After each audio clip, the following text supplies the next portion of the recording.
ओ भाई, आवत जाने का रास्ता कहाँ है? अवध जाओगे? हाँ जी। यहाँ से थोड़ा लेफ्ट जाओगे ना, हाँ जी। वो उधर ही उसके सामने एक गली है, वहाँ पे मिल जाएगा। भाई यहाँ पे इतना रात को क्या कर रहे हो? उनको क्या भाई, ये मेरा इधर नाइट ड्यूटी चल रहा है। क्यों, क्या हुआ? अभी रात को ना ड्यूटी करते हो? हमारा भाई कंपनी ऐसा ही है, हम रात को ही ड्यूटी करते हैं इधर। हमारा वो CHOR company, CHOR private limited है ना, और रात को ही काम होता है। अभी तो 2 बज गए हैं। हाँ भाई। अरे भाई, तुम वीडियो क्यों बना रहे हो? ऐसे सर, हम ब्लॉगर है, वो यूट्यूब में मतलब डालने के लिए, जो अपना पर्सनालिटी जो लाइफ जी रहे हैं। अच्छा, यूट्यूबर हो? अरे अरे, कौन सा फोन है?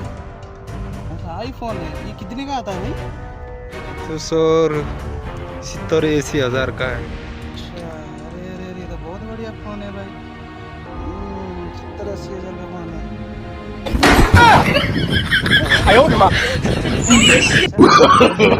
No, no, no, no.